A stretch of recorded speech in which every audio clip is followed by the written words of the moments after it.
it does talk about the story, and it's a human story of ethnicity the world over, and how we've changed as a culture the world over, and how things are radically different, still have a long way to go. And again, it's part of who I am, and it's part of my I guess my makeup.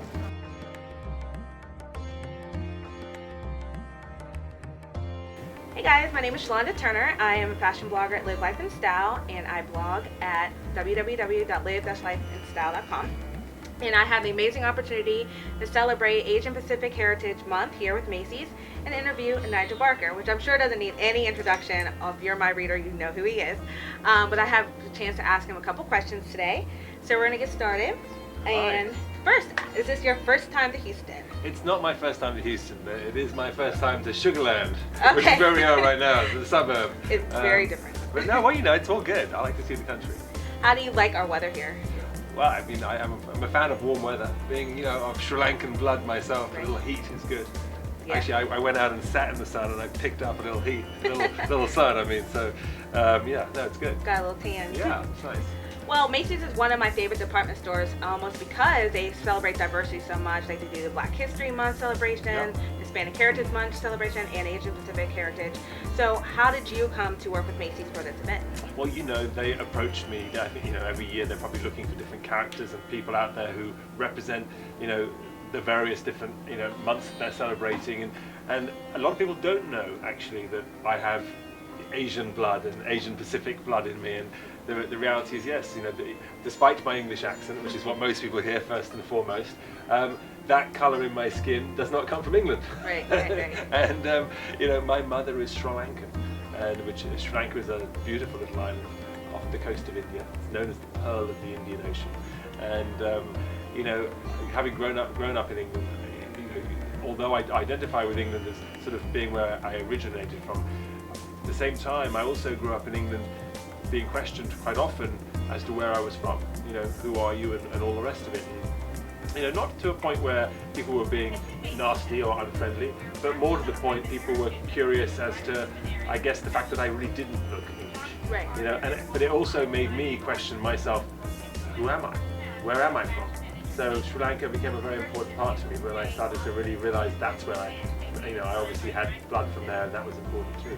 It's kind of cool to be different a little bit, and then have people come have the questions. Then you can learn more about yourself and also educate other people too.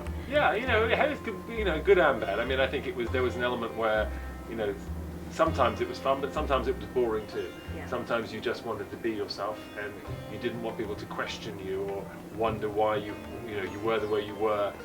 You just wanted to be. And I think we all like to be judged on our talent and our skill versus the colour of our skin. Very true. I can identify with that, definitely. So how many times have you been to Sri Lanka? I haven't been very often. I've been when I went when I was a child a few times, and I'm about to go again in a month's time. I'm taking the whole family with me. That'd be fun. So we're looking forward to a very exciting trip to take my kids there and my wife there, and they're all very excited. They're all talking about where we're going. We're going to the jungle, we're going to the beaches, we're going to the mountains where they grow the tea, and we're going to visit lots of family, and we're going to go to the elephant sanctuary, and all the things that we have in Sri Lanka. And it's a small island, but it has a lot going on, and it's well known for its spices and things like that. So we're going to have a great time. That'd be fun. I'm assuming it's their first time going then. For the family, it is. Yes, Yes, it is. Well, I have a daughter who's 6 and a son who's 9, and it's quite a trip from the United States to Sri Lanka. It's almost a full day's worth of traveling, sort of a 19-hour, 2 different flights. And we're going to go via the Middle East to get there, so it's kind of an epic voyage for them. Yeah, I had to get them to the right age. Yeah, before you do something like that, you want to make sure. So there's always so much talk now, especially about diversity in fashion industry, whether it's more color on the runway or more color in magazines. And I wonder, because I kind of identify more with being African American, seeing minorities on the runway. But what do you feel from an Asian Pacific standpoint of fashion? Like, is there anything you would like to see more of or change in the industry? I think there's no doubt that runways have for the longest time, and still to some extent, are whitewashed.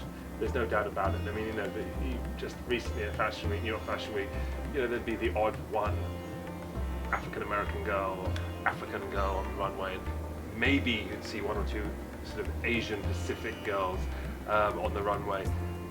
You know, it's really sort of hit and miss, to be honest, and quite frankly half the time there weren't any at all.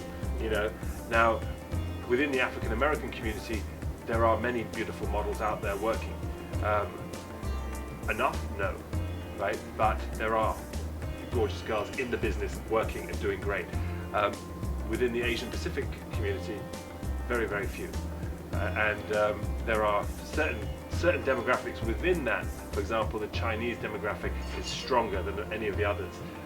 Obviously a very large country, many more women from that country, and also China is an emerging market, and they themselves want to see themselves in advertisements. So, you know, obviously that is an emerging market. But models who are from India, models who are from Pakistan, models from Sri Lanka, Bangladesh, 0 to none is the answer. And even that's historical too. You look through history of it, and there are very, very few. So, you know, I'm hoping that's going to change. I just found out last week that India is starting India's Next Top Model. You know, so 12 years later, you know, they're doing it. We have, I know that the show is in 57 countries that they have their own version, right?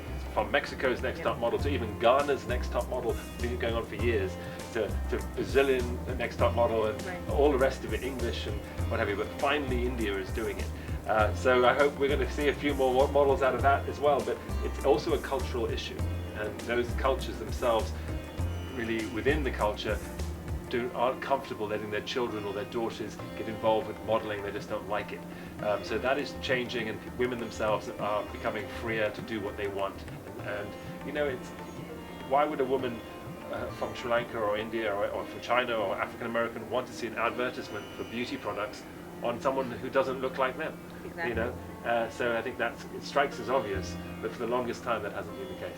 Right, it would be, and that was going to be my question to you, if it was more of a cultural thing, because I think when people think of fashion, you're not automatically thinking Pakistan or Sri Lanka, you're automatically thinking US, New York, France, you know, the hubs of fashion. So you know, the cultural reference, that's good to know too, that it may not even really be the industry as so much as the culture don't want, like you said, their daughters to be models.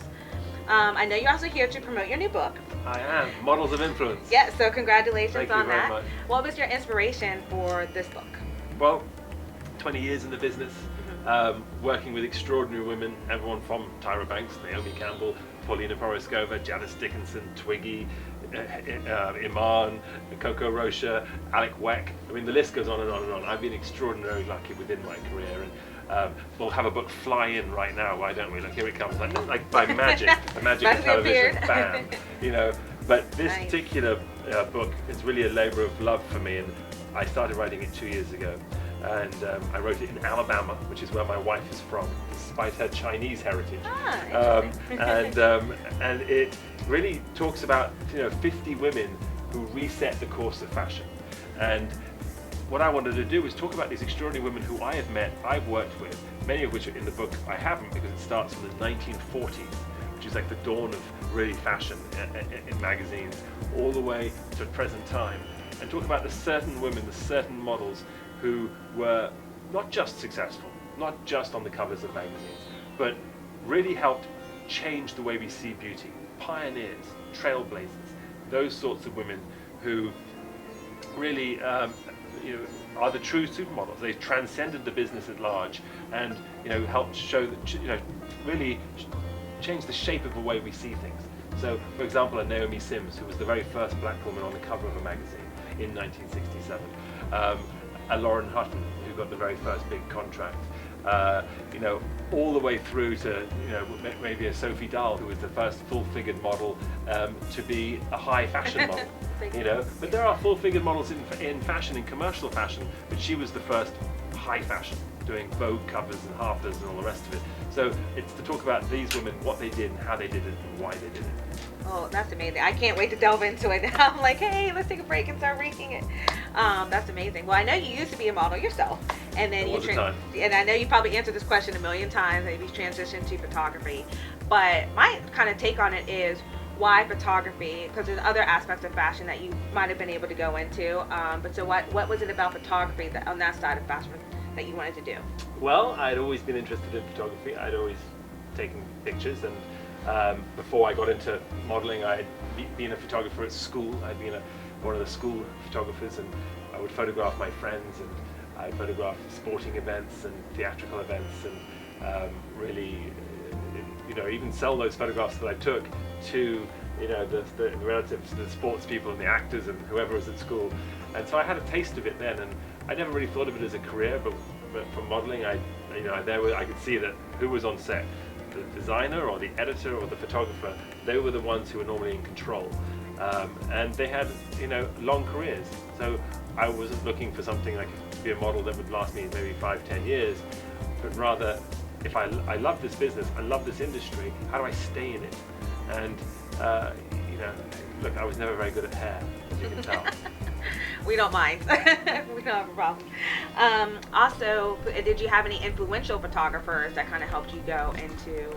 There weren't any for me specifically. I mean, obviously I have photographers who I admire and who inspired me, but I wasn't really in contact with them and they weren't mentors for me specifically, but rather, I was someone who just admired their work, and Avedon and Irving Penn, many of the great classic photographers, many of which their work is in my new book. I managed to get lots of pictures from Herb Ritz and Scavullo and all the rest of it in the book, and so that was fabulous. But I really was more inspired by the models themselves than I was by the other people's work. That's interesting.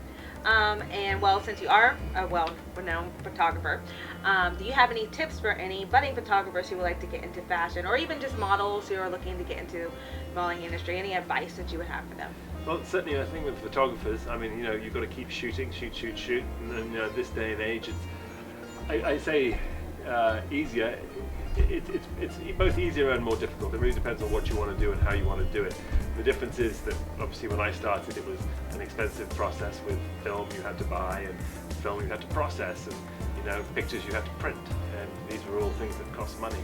Nowadays, other than buying the camera, you can take photographs and erase and start again and take thousands of pictures and hone your eye without worrying about the financial cost and burden behind the process, which I think makes it easier. However, it is not as easy because there are many more people trying to do it. And it's now a very popular job, and because of shows like America's Next Top Model, everybody wants to be involved in a very exciting and challenging and rewarding industry, full of beautiful people and taking you to special places. But certainly from a model standpoint, and the photographer really, you've really just got to get yourself out there, and I think using social media as a tool is very useful. Get yourself seen, get people to, as many followers as you have, the better, and there are model agencies now that take models on just because they've got high social media numbers. So regardless of your look or anything, if you have thousands of followers, the agencies will represent you because you come with a built-in audience, and the clients want that. And that likewise for photographers, you got to love what you do as well. Be true to yourself. I totally agree, and I really think social media has changed it. Instead of people being discovered by the industry, it's almost like people have discovered people and put them in the industry now. Like we're discovering the photographers. We're finding the models and people we want to relate to, and then the industry is now picking them up. So I like that. It's an interesting change. I talk about that in my last chapter of my book, exactly that. Oh, perfect. We're on the same wavelength. Right. Well, thank you so much, Nigel. I don't want to take up too much more of your time, but it was super nice to speak with you. Nice to meet you too. Thank you. All the best.